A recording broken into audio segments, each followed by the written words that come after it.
मैं राजेश कुमार।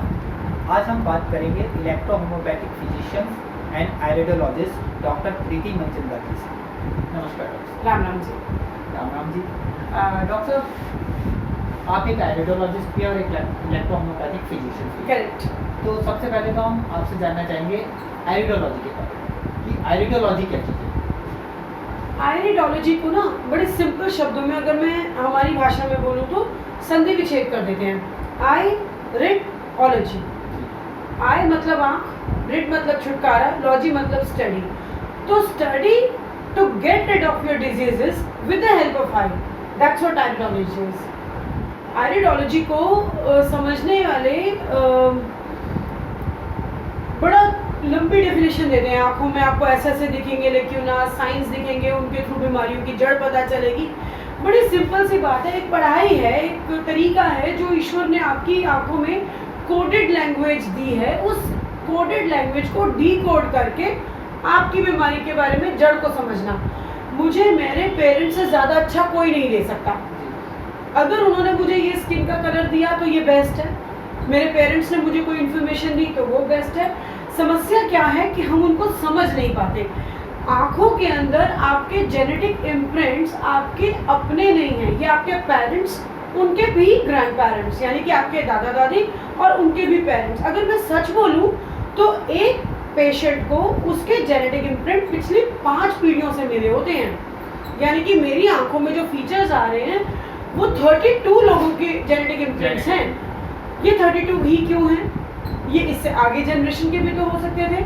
ये इससे आगे की जनरेशन के इसलिए नहीं है क्योंकि जैसे जैसे जनरेशन बढ़ती जाती है वो इम्प्रिंट डाइल्यूट होते जाते हैं, या मैं आम भाषा में बोलूँ तो फीके पड़ते जाते हैं। तो एक ऐसा तरीका जिससे आप अपनी आंखों की इस डीकोडेड भाषा को, कोड भाषा को डीकोड करके समझ सकें कि आपकी परेशानियों की जड़ क्या है, वो आयरिडोलॉजी है। मतलब हमें कौन सी बीमारी हो सकती है, करेक्ट, उसके बारे में जानने के लिए हम करेक्ट। आयरिडोलॉजी का यूज़ करते हैं। एक तरह से डायग्नोस है, एक तरह से प्रिवेंशन है। आप बड़ी कोविड में तो ये भाषा बड़ी फेमस हो गई, prevention is better than cure. अगर आपको पहले से पता हो कि मेरे फैमिली में कौन कौन से ऑर्गन्स थोड़ा सा कम काम कर रहे हैं, तो उन ऑर्गन्स की कमियों को पूरा करना ज़्यादा समझदारी है ना, बजाय कि उसके कि वो ऑर्गन्स पूरी तरह से बीमारी दे दें आपको। अच्छा मैम, हमारे पास आज की डेट में काफ़ी मॉडर्न डायग्नोसिस टेक्निक्स हैं, करेक्ट, जैसे कि CT scan, MRI, blood test. उसके बावजूद, इन सब के होने के बावजूद भी हम आयरिडोलॉजी से डायग्नोस क्यों करवाना चाहिए? आपने कभी किसी मम्मी को देखा है जिसने कहा कि मेरे बच्चे को कमजोरी हो? नहीं। फिर भी होती है, क्योंकि ये टेस्ट आपको बताते हैं कि क्या हुआ है। आप हीमोग्लोबिन चेक करा लीजिए, पता चल जाएगा कितना है। ये कौन बताएगा कि हीमोग्लोबिन में क्या कमी आ गई, वो कम हुआ तो क्यों हो गया। कैल्शियम का चेक करा लीजिए, नॉर्मल आ गया, बहुत बढ़िया। कम आ गया तो अभी तो ब्लड टेस्ट ये नहीं बता सकता आपको कि वो कम क्यों आ गया। ये जो क्यों का जवाब है ना, ये आयरिडोलॉजी है। अगर मैं यहाँ पर एक कॉमन एग्जांपल लेती हूँ, हमारे हिंदुस्तान में लगभग 80% पेशेंट्स ऐसे हैं जिनका हीमोग्लोबिन कम है। सबको लगता है हीमोग्लोबिन के कम होने का मतलब अब आप आयरन खा लीजिए, किसी भी फॉर्म में, चाहे डाइट की फॉर्म में किशमिश ले लीजिए, चाहे लोहे की कढ़ाई में खाना बना के खा लीजिए, चाहे मार्केट से उठाइए आयरन सप्लीमेंट खा लीजिए। Iron is not the only thing, haemoglobin is heme and globin. Heme is iron, globin is protein. Protein आपका लिवर सिंथेसाइज करता है। ईश्वर ना करे अगर लिवर ही ठीक से काम नहीं करता तो हीमोग्लोबिन को खाली आयरन खा के थोड़ी ना बढ़ा सकते हैं। तो आयरिडोलॉजी आपको वहाँ मदद करती है कि समझिए कि आपके शरीर में कोई भी चीज़ है, चाहे वो बीमारी की फॉर्म है, चाहे वो कमजोरी की फॉर्म है, चाहे वो प्रीडिस्पोजिशन की फॉर्म है, वो क्यों है। आप स्टील के ताले में पीतल की चाबी या पीतल के ताले में स्टील की चाबी नहीं लगा सकते। अगर मुझे पता है कि फला फला हर्ब फला फला डिजीज को ठीक करती है, मान लीजिए कि एक पौधा है XYZ जो बीमारी ABC को ठीक करता है, तो मैं डिजीज ओरिएंटेड मेडिसिन दे रही हूँ। फिर मैं होम्योपैथ होने के बावजूद या इलेक्ट्रो होम्योपैथ या नेचुरोपैथ होने के बावजूद एलोपैथिक दवाई दे रही हूँ। फिर मुझ में, केमिस्ट में और एलोपैथिक दवाई वाले में क्या फ़र्क है? क्योंकि मैं तो आपकी बीमारी ठीक ही नहीं कर रही, मैं तो वो चीज़ें ठीक कर रही हूँ जो आपको तकलीफ दे रही हैं। तकलीफ देने वाली चीज़ें बीमारी नहीं होती, आप समझ रहे हैं। आप बीमारी को ठीक करना चाहते हैं तो आपको उसकी जड़ को समझना होगा। आप पेड़ को खूब सुंदर बनाना चाहे तो जड़ को पानी देना होगा, पत्ते को पानी देने से पेड़ सुंदर नहीं होता। आयरिडोलॉजी से हम किस तरह हमें ये मालूम चलता है कि इसके अंदर किसी और कौन सा ऑर्गन वीक है या किस तरह की डाइट की इन्हें जरूरत है? आयरिडोलॉजी में हम आइस की एक फोटो लेते हैं, जी। आइस की फोटो इस कलर्ड पार्ट की जो हमें दिख रहा है, जो ये आइरिस है, जो आइरिस है। आम भाषा में बोला जाए, जिनको मेडिकल लैंग्वेज में समझ नहीं आए, तो ये कलर्ड पार्ट जो हमारे आंख में दिख रहा है, जो नीला हो सकता है देखने वाले के लिए, काला हो सकता है, एक्चुअली काला नहीं होता, एक्चुअली ब्राउन होता है।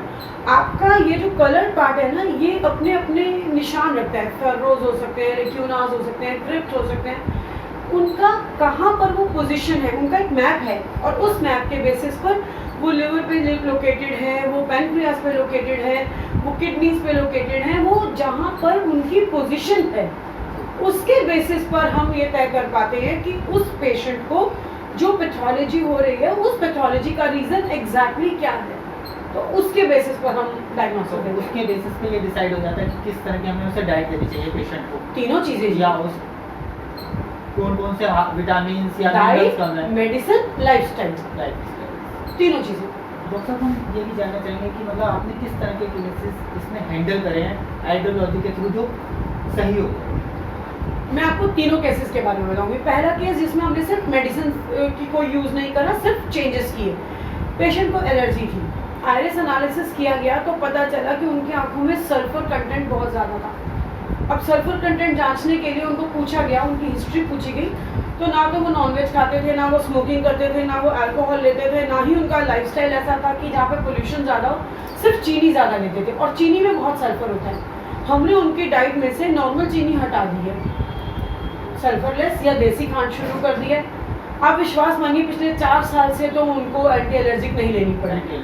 अच्छा डॉक्टर साहब, ये भी बहुत हैरानी की बात है कि मतलब आपने ये मालूम चल गया आयरिडोलॉजी के थ्रू आपको कि उनको सल्फर कंटेंट उनकी बॉडी में बहुत ज़्यादा है, ये बहुत इजीली मालूम चल गया। जी जी जी। क्योंकि हम अगर बाकी जो डायग्नोस देखें, ट्रीटमेंट जो डायग्नोस करने के तरीके होते हैं, उससे हमें ये नहीं मालूम चल सकता। बिल्कुल, इसीलिए आयरिडोलॉजी अलग है। अच्छा अच्छा, और आप एक एग्जांपल वो देना चाह रहे थे? वो केस थे, पेशेंट हैं, उनको पाइल्स था, और अमूमन हम लोग ये समझते हैं कि पाइल्स है तो या तो सर्जरी होगी या मेडिसिन होगी।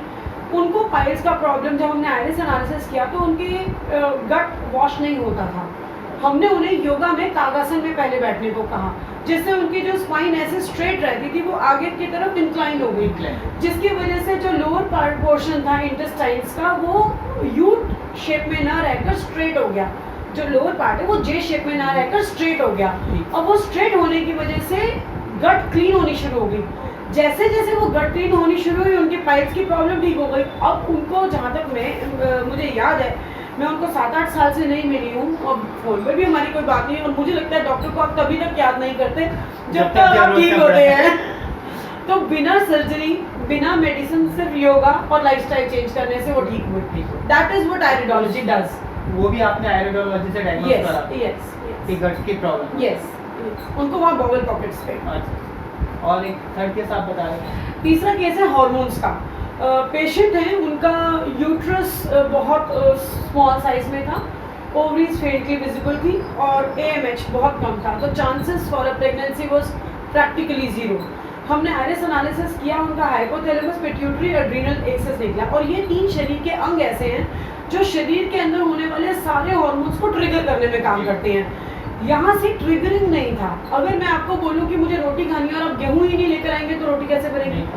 तो उनके वो चैनल को करेक्ट किया। यहाँ पर हमने मेडिसिन दिया उनको, हमने उनको C1 भी दिया, हमारी मेडिसिन हुआ करती है। हमने उन्हें लोकल एप्लीकेशन हाइपोथैलेमस के लिए RE भी दिया, हमने उनको इंटरनल मेडिसिन में S1 L1 भी दिया ताकि उनका मेटाबॉलिज्म एक्टिवेट हो सके, F1 दिया ताकि वो डिप्रेसिव टेंडेंसीज को कुछ ओवरकम कर सके। तो इन सारी मेडिसिन को हम लोगों को देना पड़ा कुछ समय के लिए, लेकिन ईश्वर की कृपा से अभी उनके ट्विंस हैं। हाँ, अच्छा, तो आयरिडोलॉजी ने ही ये मदद की। मतलब बेबी नहीं होते थे? हाँ, इनफर्टिलिटी थी, शादी को 5 साल हो चुके थे, बेबी नहीं था। ट्यूब्स ब्लॉक्स थी? नहीं, वो केस अलग है। ये केस में ओवरीज में एग ही नहीं बनता था। अच्छा, और एग क्यों नहीं बनता था? क्योंकि हाइपोथैलेमस उसको ट्रिगर ही नहीं कर रहा था। तो ये एक केस था जो बहुत मतलब मुझे लगता है बहुत अपने आप में मिराक्युलस रिजल्ट्स लेकर आया। सेम ऐसे ही केस था, बीटा उनका पेशेंट का ट्यूबल ब्लॉकेज था, ट्यूबल ब्लॉकेज था तो पेशेंट को डॉक्टर ने बोला कि आपको प्रेगनेंसी के कोई चांसेस नहीं है। नॉर्मली ऑपरेशन ही बताते हैं। एग्जैक्टली, सर्जरी बोलेगी। जब हमने आयरिस एनालिसिस किया तो हमें कुछ उनके रीजंस मिले जिनमें उनका पैनक्रियाज इन्वॉल्व मिला, एड्रिनल इन्वॉल्व मिला, अगेन हाइपोथैलेमस भी इन्वॉल्व मिला। सो उनको उस तरीके से ट्रीटमेंट दिया गया, एड्रिनल फटीग भी था उनको, वो ठीक किया गया। तो इस समय उनका प्रेगनेंसी पॉजिटिव हो चुका है। राइट नाउ उन्होंने कंसीव किया हुआ, उनका 5th मंथ चल रहा है। अच्छा डॉक्टर साहब, मैंने आपसे बात करके ये जाना कि इससे हमें ये मालूम चल जाता है कि हमें हार्मोन्स हमारे ज़्यादा रिलीज हो रहे हैं या कम रिलीज हो रहे हैं। करेक्ट। जो नॉर्मली हमें इतना इजीली मालूम नहीं चलता, उसका रिलीज कम या ज़्यादा रिलीज होने का कारण क्या है? मैं थोड़ा सा ऐड करूंगी यहाँ पे। हार्मोन्स के रिलीज होने का तो पता चलता ही है, ये भी पता चलता है कि वो कम क्यों हो रहे हैं और ज्यादा क्यों हो रहे हैं। दोनों बातें मालूम चल जाती हैं साथ। उनकी क्या पैथोलॉजी है पीछे, उनके सब उबड़ खाबड़ होने का वजह क्या है? क्योंकि अधिकतर जो बीमारियां हैं हमारे जो हार्मोन्स हैं उनकी कमी से या उनकी ज़्यादा होने की वजह से होती हैं हमें। एब्सोल्युटली। तो वो किस तरह मालूम करते हैं? आयरिडोलॉजी में हम जब मैपिंग करते हैं तो हम लोगों को अलग अलग ऑर्गन्स पे क्रिप्ट मिलते हैं। फॉर एग्जांपल अगर किसी पेशेंट के एड्रिनल पे क्रिप्ट मिला तो दैट मीन्स उस पेशेंट को ज़्यादा सोचने से, एड्रिनल एक ऐसा ऑर्गन है हमारी बॉडी का जो डिप्रेसिव टेंडेंसीज की तरफ ले जाता है। पेशेंट को लगता है कि उनको डिप्रेशन है, जबकि उनको डिप्रेशन नहीं होता। उनका एक हार्मोन बढ़ गया, अगर उस हार्मोन को नीचे लाना है तो मुझे दूसरे हार्मोन्स को बढ़ाना होगा ताकि हैप्पी हार्मोन बढ़े और वो सैड हार्मोन नीचे आते हैं। डिप्रेसिव टेंडेंसीज में हम उनको एंटी डिप्रेसेंट्स देते हैं, जबकि हम इलेक्ट्रो होम्योपैथी में आयरिडोलॉजी की हेल्प से एड्रिनल को करेक्ट करते हैं, एड्रिनल इनसफिशिएंसीज को करेक्ट करते हैं। सो वहाँ पे जब हमें एड्रिनल पे एक लाइन मिली, क्रिप्ट मिला, लेक्यूना मिला, फर्रो मिला और उसके साथ बाकी जो और चीज़ें हमें आयरिस में मिली, उनका तालमेल बिठाकर एक मेडिसिन चुनी जाती है और वो मेडिसिन उसके हार्मोन पैथोलॉजी को करेक्ट करती है। अच्छा, ये आप जो जैसे क्रिप्ट कह रहे हैं, क्रिप्ट क्या होता है? मतलब कुछ इस तरह का छोटा सा सिग्नल, निशान। अच्छा हाँ, निशान, हाँ। जिससे ये मालूम चल जाता है कि उस जगह पर प्रॉब्लम्स हैं। करेक्ट। आइरिस के निशान हैं, पिगमेंट्स हो सकती हैं, लेक्यूनास हो सकते हैं, क्रिप्ट्स हो सकते हैं, फर्रोज हो सकते हैं, ट्रांसवर्सल्स हो सकते हैं। सो हर निशान की अपनी एक अहमियत है, तो वो उसके बेसिस पर हम तय करते हैं कि किसी पेशेंट को जो भी निशान हमें मिला वो कितना ग्रेविटी रखता है, कितना मेडिसिन की ज़रूरत है, कितना जेनेटिकली प्रीडिस्पोज है, तो कितना लाइफस्टाइल्स की ज़रूरत है, उसके अकॉर्डिंग जी जी। तो आयरिडोलॉजी के थ्रू मतलब आप ये जान जाते हैं कि कहाँ प्रॉब्लम्स हैं। बिल्कुल। डॉक्टर साहब, आयरिडोलॉजी के बारे में हमने काफ़ी कुछ जाना आपसे। हम ये भी जानना चाहते हैं आपको इसे सीखने की प्रेरणा कहाँ से मिली? क्योंकि हम जो सुनने में आ रहा है आयरिडोलॉजी लोगों के लिए नई साइंस है, बिल्कुल टोटली। तो इसके बारे में जानना चाहिए। मैं बहुत छोटी थी, बड़ा फिल्मी लगेगा आपको, मैं बहुत छोटी थी तो अपने आप को जब मिरर में देखी थी तो मेरी आंखों के आसपास ना एक छोटा सा व्हाइट कलर का सर्कल है। जी हाँ। सेम ऐसा सर्कल अमिताभ बच्चन जी के भी है और मेरे फादर साहब के भी था। मुझे लगता था कि जो इम्पोर्टेंट लोग होते हैं ना, भगवान जी उसको ऐसे कुछ निशान बना के भेज देते हैं। तो ये निशान बड़ा क्यूरोसिटी का साइन था मेरे लिए और मुझे लगता था कैसे पता चले कि इसका क्या मतलब होता है। मैं अपने जब बड़ी हुई और इलेक्ट्रो होम्योपैथी किया, मैं ऑप्थेल्मोलॉजिस्ट के पास भी गई तो मैंने ऐसे पूछा कि इस सर्कल का मतलब क्या है। मेरा आंसर नहीं मिला मुझे। तो हमारे एक जानने वाले थे, उन्होंने बोला ये तो निशान आपको कोई आयरिडोलॉजिस्ट बता सकता है। वहाँ से शुरू हुई आयरिडोलॉजी की ढूंढ, इसकी सर्च। हाँ, आयरिडोलॉजी क्या चीज़ है मालूम करना चाहा। अब यहाँ पर हमारे साथ एक अच्छी बात हुई कि जॉन एंड्रयूज सर हमें मिले और वो आयरिडोलॉजी उन्होंने मुझे पढ़ाई। और अगर आप जानना चाहें तो जॉन एंड्रयूज सर इस वक्त 7 कॉन्टिनेंट्स में सबसे ज़्यादा रिस्पेक्टेबल आयरिडोलॉजिस्ट हैं। ये ब्रिटिश बेस आयरिडोलॉजिस्ट हैं, यूके में प्रैक्टिस करते हैं, यॉर्कशायर में। और ग्रेसफुली मैं उनकी फेवरेट स्टूडेंट हूँ। और हाँ, आयरिडोलॉजी वहाँ से शुरू हुई और ये नई साइंस नहीं है जी। पढ़ते पढ़ते पता चला कि आयरिडोलॉजी की जो जड़ें हैं ना वो आयुर्वेद से हैं और ये 3000 साल पुरानी साइंस है। और अगर कोई भी साइंस 3000 साल पुरानी है तो वो नई नहीं हो सकती। हमें पता नहीं चला, वो एक अलग चैप्टर है। हमने ढूंढने की कोशिश नहीं करी, वो भी एक अलग चैप्टर है। लेकिन ये साइंस आयुर्वेद से है और 3000 साल पुरानी है। आयुर्वेद के नेत्र निदान में इसका पूरा जिक्र आता है, इसका पूरा श्लोक आता है आयुर्वेद के अंदर। यस, नेत्र निदान के थ्रू हम मालूम कर सकते हैं कि कौन सी बीमारी। अच्छा डॉक्टर साहब, एक बात और हम जानना चाहेंगे कि इससे हमें पहले से मालूम चल सकता है कि हमें कौन कौन सी बीमारियां हो सकती हैं? नहीं नहीं, यहाँ ना छोटा सा पॉइंट है, हम बीमारियाँ क्या है वो नहीं बता सकते, अच्छा हम डायग्नोसिस नहीं दे सकते, हम प्रीडिस्पोजिशन बता सकते हैं। फॉर एग्जांपल, अगर मुझे किसी की आँख में ब्राउन कलर का पिगमेंट मिलता है जी तो वो लिवर को सिग्निफाई करता है। लिवर से होने वाली 6 या 7 बीमारियाँ उस पेशेंट का शरीर उन बीमारियों के लिए प्रीडिस्पोज्ड है, यानी कि उस इंसान को वो 6 में से कोई भी बीमारी हो तकलीफ सकती है। दे सकती है। यस यस, मतलब चांसेस ज़्यादा है। चांसेस ज़्यादा हैं। तो हम आपको प्रीडिस्पोजिशन बता सकते हैं, हम आपको लेबल नहीं कर सकते। होता क्या है, आप एक एलोपैथ डॉक्टर के पास गए, फॉर एग्जांपल डायबिटीज़ है, अब आपने उस डॉक्टर के पास गए और मेडिसिन लिखवा ली। मैं इसको ऐसे देखती हूँ कि वो डॉक्टर उस मकान मालिक की तरह हो गया जो आपसे हर थोड़े थोड़े टाइम पर किराया वसूल करेगा। और यहीं पर अगर मैं आइरिडोलॉजी करके आपको बताऊं कि आपके लिवर का और पैनक्रियास का तालमेल टूट गया है, या आपके शरीर में कोई XYZ बीमारी पैथोलॉजी हो रही है जिसकी वजह से आपके शुगर लेवल बढ़ गए, आप डायबिटिक हैं, ऐसा लेबल करके मैं आपको पूरी कम्युनिटी से अलग नहीं करना चाहूँगी। मैं आपको मेरे हिसाब से अगर बोलूँ तो मैं आपको बोलूँगी कि कुछ चीज़ें आपके शरीर में गलत हो रही थी जिसकी वजह से आपके शुगर लेवल बढ़ गए, आप उन चीज़ों को ठीक कर लीजिए, शुगर लेवल नीचे आ जाएगा, आप ठीक हो जाएंगे।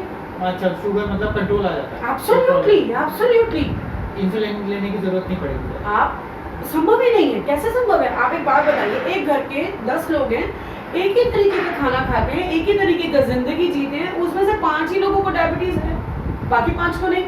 कुछ तो गड़बड़ है ना उन 5 की जिंदगी जीने के तरीके में जो बाकी लोगों में नहीं है।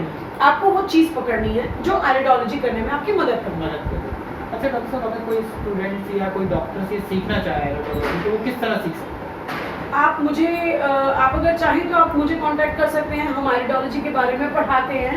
इट्स बीन ऑलमोस्ट 10 इयर्स, जैसा मेरे हस्बैंड आपको बता रहे थे डॉक्टर मनचंदा, कि हम लोगों को ये प्रैक्टिस करते हुए 23 इयर्स हो गए इलेक्ट्रो होम्योपैथी में एंड 10 इयर्स हो गए आइरिडोलॉजी में। अभी पीछे कुछ समय से हम आइरिडोलॉजी लोगों को पढ़ाने की भी पूरी कोशिश करें, and blessfully electro homeopath, naturopath, physiotherapist, nutritionist, dieticians, बहुत सारे ऐसे डॉक्टर्स हैं जो ऐसे फिजिशियंस हैं, ऐसे alternative system of alternative system के फिजिशियंस जो आइरिडोलॉजी की मदद लेना चाहते हैं वो पढ़ने आते हैं। तो अप्रॉक्स कितना ड्यूरेशन होता है? 8 दिन चाहिए होंगे मुझे आपके। 8 दिन कंटिन्यूस। तो फुल डे कोर्स होता है आपका या हाफ डेज होते हैं? नहीं, ये हम दोपहर में पढ़ाते हैं 2 बजे से 5 बजे तक। उसकी वजह है 2 बजे शुरू करके अगर हम प्रैक्टिस शुरू करेंगे, पढ़ाना शुरू करेंगे, तो उससे पहले आप अपनी प्रैक्टिस कर सकते हैं, अपनी क्लिनिक कर सकते हैं। 5 बजे हम आपको फ्री कर देंगे तो शाम की क्लिनिक आप इजीली मैनेज कर सकते हैं। सो हम आपसे वो समय लेते हैं जहां आप सिर्फ आप हैं, ताकि मुझे वो ऑनेस्ट टाइम मिल सके। अच्छा डॉक्टर साहब, ये 8 दिन में पेशेंट्स या सॉरी डॉक्टर्स जो हैं आपके वो सीख जाते हैं? हाँ, फिर आप ट्रेन करते हैं 8 दिन में, उसके बाद भी अगर उन्हें कोई प्रॉब्लम्स होती हैं we are there, no worries, life time फिर कोई एब्सोल्युटली contact हम कर लोग, सकते हैं आपसे? हाँ बिल्कुल बिल्कुल, आप मुझे व्हाट्सएप के थ्रू, मेल के थ्रू, फेसबुक के थ्रू डेफिनेटली कांटेक्ट कर सकते हैं, कोई दिक्कत नहीं है, कोई problem एब्सोल्युटली नो प्रॉब्लम। नहीं। डॉक्टर साहब, आपने हमें आइरिडोलॉजी पे बहुत अच्छी जानकारी दी, इसके लिए आपका बहुत बहुत धन्यवाद। थैंक यू, राम राम जी। आपको भी किसी भी तरह का जानना चाहते हैं कि आपको कोई बीमारी क्यों हुई है और किन कारणों से हुई है, तो आप डॉक्टर प्रीति मनचंदा जी से मिल सकते हैं और जान सकते हैं। वो आपकी जो प्रॉब्लम्स हुई हैं उन्हें बता सकते हैं कि आपको ये प्रॉब्लम्स क्यों हुई है और फिर आपकी इन प्रॉब्लम्स को दूर करने में आपकी मदद कर सकती है। धन्यवाद आपका। राम राम जी।